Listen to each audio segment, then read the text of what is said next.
आजच्या कथेचं नाव आहे बंद दरवाजे. लाडक्या लेकीचं जयंतराव आणि श्यामाताईंनी थाटात लग्न करून दिले.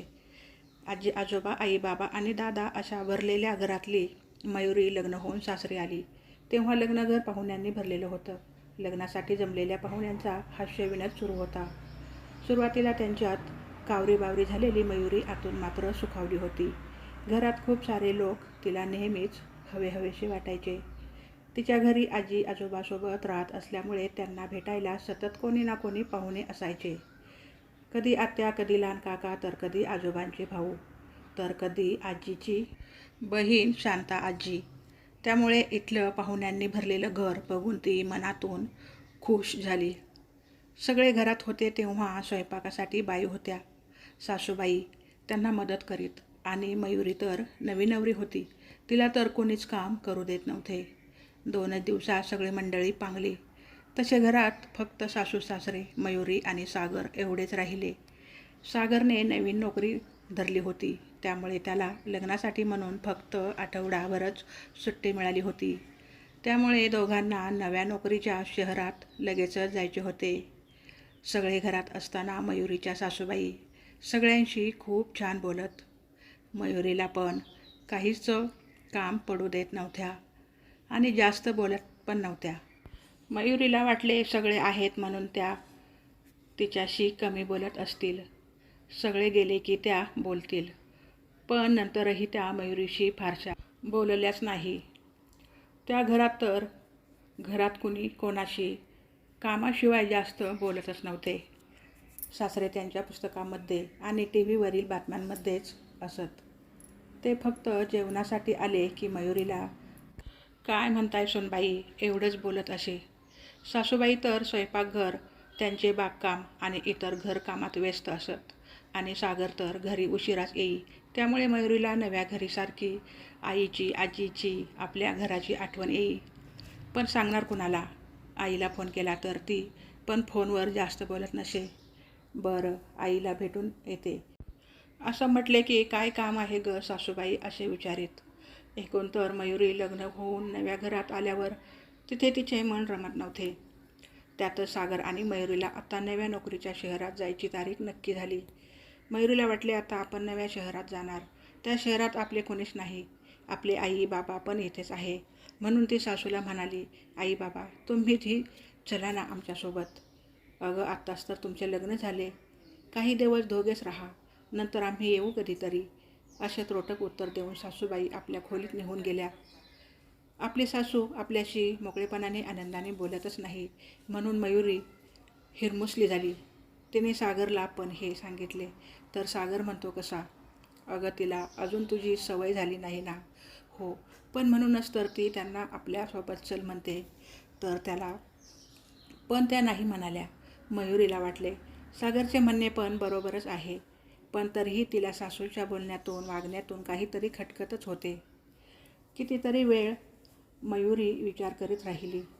नक्की काय चालले होते त्यांच्या मनात. भाग 2.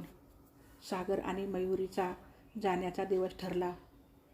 विमानाची तिकीटं पण बुक झालीत. 2च दिवसांनी जायचे होते. त्यामुळे सागरने मयुरीला सामान पॅक करायला सांगितले. गावाला जायचे तर जायच्या आधी आई बाबांना भेटायलाच हवे. सकाळी नाश्ता झाल्यावर ती लगेच छान तयार झाली आणि माहेरी जायला निघाली. सागरला पण तिने सोबत चालण्याचा आग्रह केला, पण जायचं आधी काही महत्त्वाची कामं संपवायची आहेत म्हणून तो सोबत जायला नाही म्हणाला. मयुरी थोडी हिरमुसली झाली. ती आईला भेटून येते म्हणून सासूबाईंना सांगायला गेली तर त्यांच्या खोलीचे दार बंद होते. बराच वेळ आवाज देऊन पण त्या बाहेर आल्या नाहीत.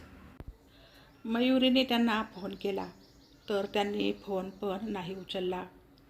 शेवटी तिने त्यांच्या फोनवर मेसेज केला आणि निघाली. मयुरी एकटीच कॅब करून घरी पोहोचली. गेटमधून आत शिरताच तिला आजोबा झाडांना पाणी घालताना दिसले. त्यांना बघून मयुरीने त्यांना मिठीच मारली. त्यामुळे त्यांच्या हातून पाण्याचा पाईप खाली पडला.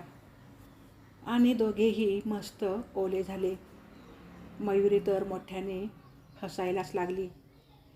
आजोबाई हसू लागले. सॉरी आबा म्हणून म्हणत मयुरीने त्यांना नमस्कार पण केला. तिचा आवाज ऐकून आजी बाहेर आली आणि म्हणाली, काय हे मयुरी, तुझं वागणं आत्ता पोरकटपणा कमी कर जरा. आजीला बघताच आजी असं म्हणून मयुरीने आजीला पण मिठी मारली.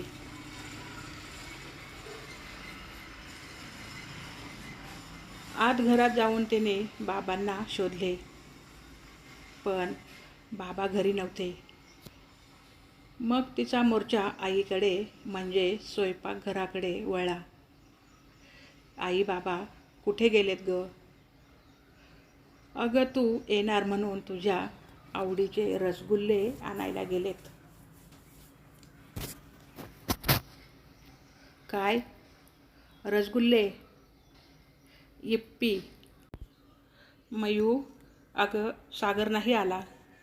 कुठे आहे? काम होतं म्हणे. मग मी पण काही आग्रह नाहीच केला. आल्यापासून मयुरीची अखंड काही ना काही बडबड गप्पा टप्पा सुरूच होत्या. दुपारची जेवणंही गप्पांमधून आणि हास्यविनोदात पार पडली. दिवसभर सगळ्यांसोबत मयुरीचा दिवस मज्जेत गेला. आई आणि आजीने तिला लवकर उठत जा, स्वयंपाक नीट मनापासून करत जा, अशा एक ना अनेक सूचना केल्या. आजीने तर तिला घरात रिकामी बसून राहू नको, काहीतरी शिक, नोकरी व्यवसाय कर, अशी सक्त ताकीदच दिली. मयूसाठी आईने खूप सारे फराळाचे पदार्थ सोबत न्यायला केले होते. आईबाबांच्या आग्रहावरून मयुरी रात्री तिथेच थांबली. तिने सागरला पण फोन करून तसे कळवले. सागरने पण काही जास्त न बोलता ठीक आहे असं म्हणून फोन बंद केला. तिने सासूबाईंना पण रात्री मी आईकडे राहते आहे असा फक्त मेसेज केला, पण त्यांनी काहीच रिप्लाय केला नाही. मयुरीला तर सगळे गूढच वाटत होते. तसे तिने आईला बोलूनही दाखवले, पण आई त्यावर काहीच बोलली नाही. त्यामुळे मयुरीचे मन अस्वस्थ झाले. उत्तर रात्री कितीतरी वेळानंतर तिला झोप लागली. दुसऱ्या दिवशी सकाळी मयुरीला सोडायला तिचे आई बाबा दोघेही आले. मयुरी खूपच खुश होती. नवीन शहरात गेल्यावर नवी जागा, नवे लोक, सगळ्यांशी कसं जुळवून घ्यायचं याबद्दल आई मयूला सांगत होती. तेवढ्यात घर आलेच आणि बाबांनी गाडी घरासमोर थांबवली. दोघी गाडीतून खाली उतरल्या. मयुरीच्या आईने बंगल्याकडे सहजच बघितले. कोणालाही हेवा वाटावा असे तो टुमदार 2 मजली बंगला होता. शहराच्या श्रीमंत वसाहतीत स्वतंत्र बंगला. खरंच भाग्यवानच आहे आपली मयू, असे त्यांना मनोमन वाटून गेले. कौतुकाने आईने मयूकडे पाहिले. मयूर गेट उघडायला पुढे झाली. तिने वरची कडी काढली, पण गेट उघडले नाही. म्हणून तिने खाली बघितले तर खालची कडी आतून आणि बाहेरून लागली होती. मयुरीने दोन्ही कड्या उघडल्या आणि आत शिरली. पाठोपाठ आई बाबा पण आत आले. घराच्या एका बाजूला आंब्याचे मोठे झाड होते. त्यांची सावली घराजवळ पडत असे. आंब्याला छान मोहर आला होता आणि त्याचा सुगंध अंगणात पसरला होता. मयुरीने तो सुगंध श्वासात भरून घेतला. दुसऱ्या बाजूला असलेले चाफा, तगर, कुंदा, गुलाब बघून ती मनोमन सुखावली. अशी बहरलेली झाडं अंगणात असावी असं तिला नेहमी वाटत असे. आंब्याच्या गर्द झाडावर पक्ष्यांचा किलबिलाट सुरू होता. अंगण अनेक शोभिवंत झाडांनी सजले होते.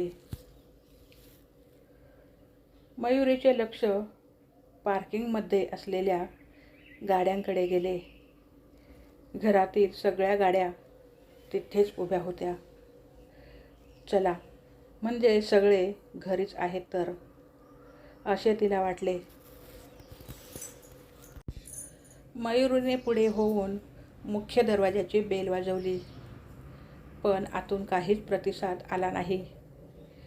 तिने बरेच वेळा बेल वाजवली, पण कोणीच दार उघडले नाही.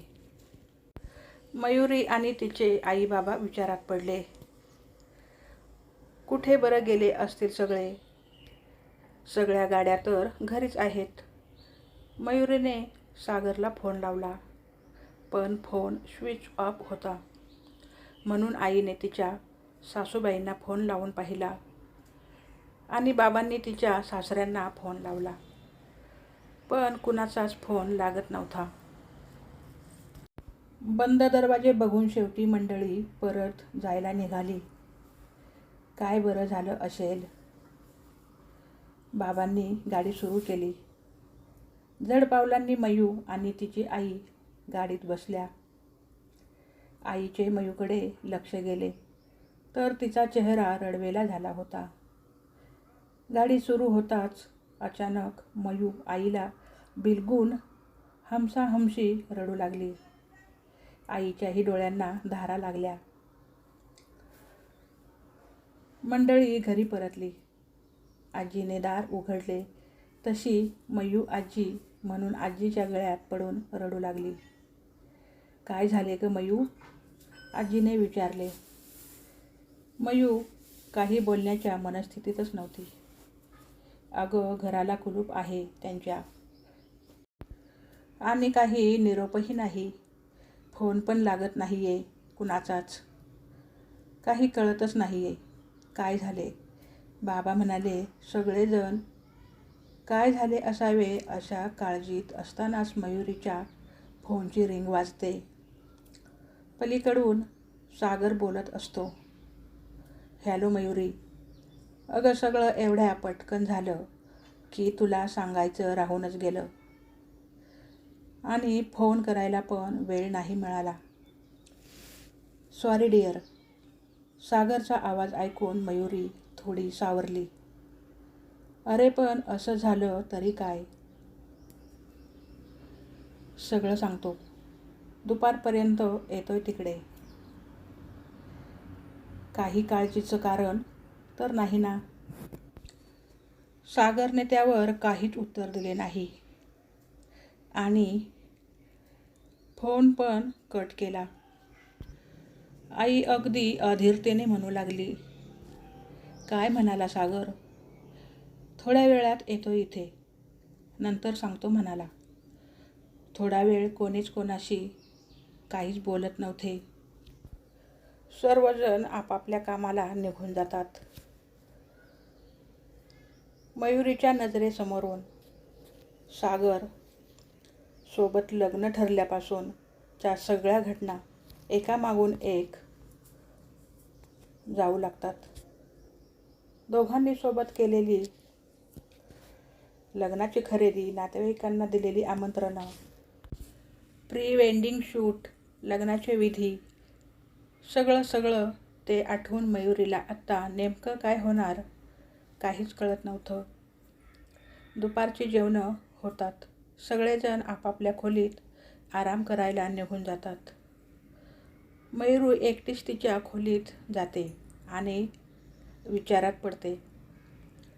कालच घरातले सगळेजण किती खुश होते. एकाच दिवसात काय असं झाले? सगळे असे आपापले दारं बंद करून बसले आहेत. विचार करता करता मयुरीचा डोळा लागतो. दिवस संपून तिन्ही सांज होते.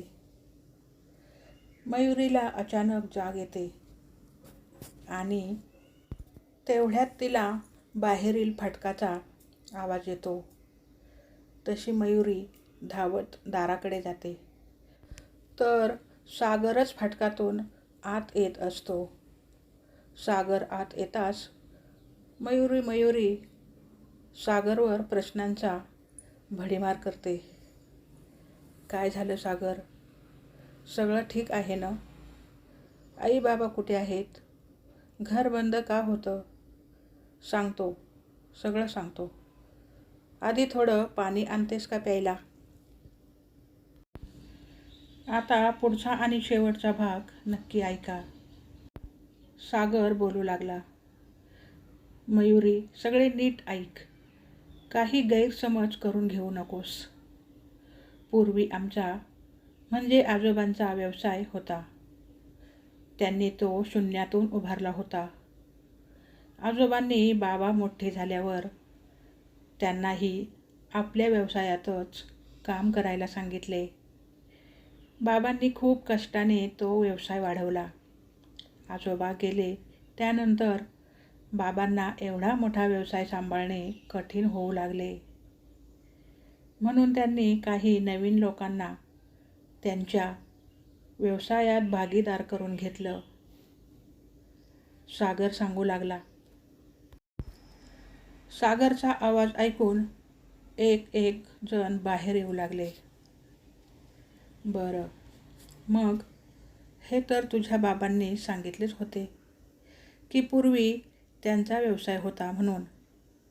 बाबा यातून बाहेर येत म्हणाले. हो, खरं आहे. बाबांना व्यवसाय वाढवायचा होता म्हणून त्यांनी आपल्या नावाचा व्यवसाय भागीदारीने सुरू केला. त्यासाठी काही प्रॉपर्टीशी संबंधित व्यवहार करायचे होते. त्यावेळी त्यांच्या व्यावसायिक भागीदाराने त्यांचा विश्वासघात केला आणि त्यांना फसवून सगळा व्यवसाय आपल्या नावे करून घेतला. शिवाय त्याने आम्ही व्यवसायासाठी तारण म्हणून दाखवलेले आमचं राहतं घरही त्याने स्वतःच्या नावे केलं. बापरे, हो का? आजोबा म्हणाले. मग आता ते घर? आई म्हणाली. तोच तर मोठा प्रॉब्लेम झाला आहे. बाबांच्या सहीची सगळी कागदपत्रे आता त्यांच्याकडे आहेत आणि त्यामुळे आता आमचे राहते घरही त्यांच्या नावाने झाले आहे. आम्हाला कोर्टाकडून 1 महिन्यापूर्वीच घर सोडण्याची नोटीस मिळाली होती. पण लग्नासाठी आम्ही त्यांना विनंती केली आणि 1 महिन्याची मुदत मागितली. ती त्यांनी मान्य केली. काय? हे सगळं तुम्ही आधी काहीच नाही सांगितलं. तुम्ही आम्हाला फसवलं, मयुरीचे बाबा जोरात ओरडले. मग तुझे आई बाबा कुठे आहेत आता? आईने विचारलं. आज पहाटेच मी त्यांना आमच्या गावी सोनपूरला सोडायला गेलो होतो. तेही आधी माझ्यासोबत इकडे येणार होते, पण मीच त्यांना नाही म्हणालो. त्यांना आमच्या गावी सोडून आत्ता मी तिकडूनच येत आहे. सागर उत्तरला.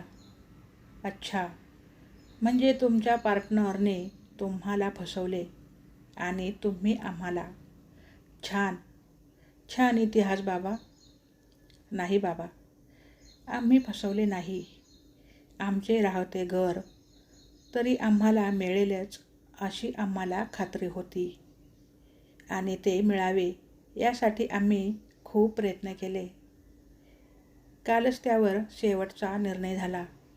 त्यामुळे काल दिवसभर आम्ही सगळेच खूप टेन्शनमध्येच होतो. पण निर्णय आमच्या बाजूने नाहीच लागला. हा सगळा बनाव आहे. तुम्ही खोटं बोलताय. बाबांच्या शब्दांमधून राग व्यक्त होत होता. मग आत्ता आमचा हे निर्णय ऐका. तुम्हाला आत्ता या घराचे दरवाजे कायमचे बंद. तुम्ही आम्हाला फसवले. आत्ता आमची मुलगी तुमच्यासोबत कुठेही येणार नाही. ती इथेच राहील. मयुरीचे बाबा गरजले. अहो, काय बोलताय हे? आत्ताच पोरीचं लग्न झालंय आणि तुम्ही तिला घरीच ठेवून घेणार आहात का बाबा? शांत व्हा. थोडा विचार करा. बाबा, तसेही मी आणि मयुरी बंगलोरलाच राहणार आहोत. या घरी कधीतरी आलो असतो. कधी मयुरीला माहेरी यावंसं वाटलं तर तुमचं घर आहेच ना. आणि माझी नोकरी आणि पगार तुम्हाला सांगितल्याप्रमाणेच आहे.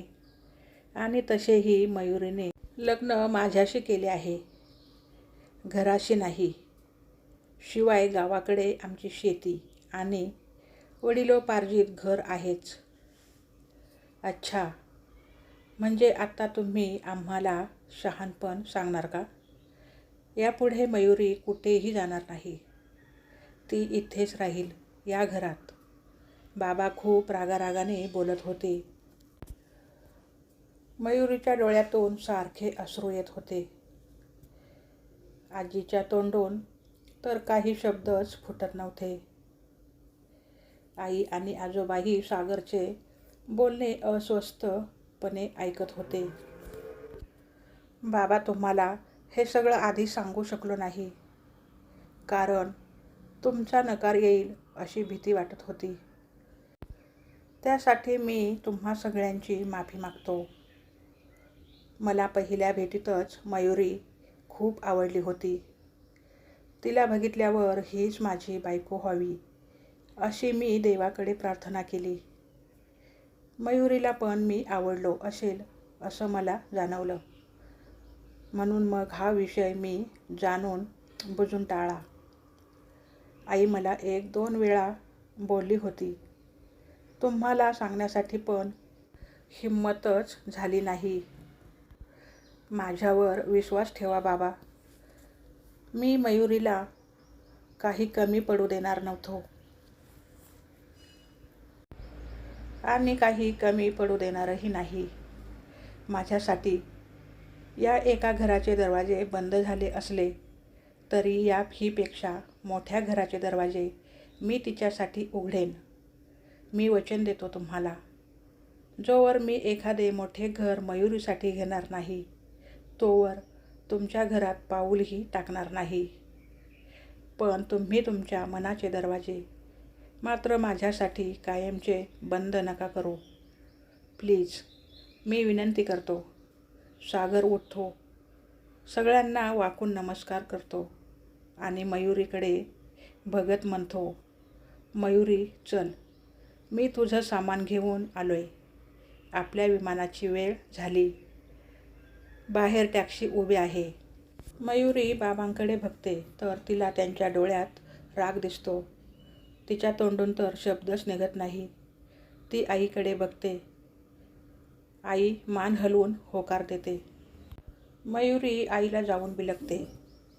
आजीला आणि आजोबांना नमस्कार करून बाबांना जाते. अगं, तू इथे राहिली तरी आम्हाला आनंदच आहे. हे घरही तुझंच आहे. आम्ही अजून विकून खाल्लं नाहीये. बाबांचा राग शांत होत नव्हता. म्हणून आजी म्हणाली, अरे, पोरीचं लग्न लावून दिलं आहे. आता तिला ठरवू दे काय करायचं ते. तू उगाच डोक्यात राग घालून घेऊ नकोस. ज्यांनी सुरुवातच खोटे बोलून केली असेल त्यांना आपली मुलगी देऊन द्यायची. तुझ्या आईबाबांना सांग, आम्हाला आमची मुलगी जड नाही झाली म्हणावं. बाबाचे रागावणे सुरूच होते. सागरने हतबलपणे मयुरीकडे बघितले. मयुरीला सागरच्या नजरेतील प्रेम आणि हतबलता दिसली. बाबा, आम्हाला आशीर्वाद द्या. फ्लाईटची वेळ झाली. मयुरीने बाबांना वाकून नमस्कार केला. बाबा, मलाही आशीर्वाद द्या. सागरने बाबांना नमस्कार करत म्हटले. तर ही कथा कशी वाटली कमेंट करून नक्की सांगा. आवडली असेल तर चॅनलला लाईक, शेअर, सबस्क्राईब करा. धन्यवाद.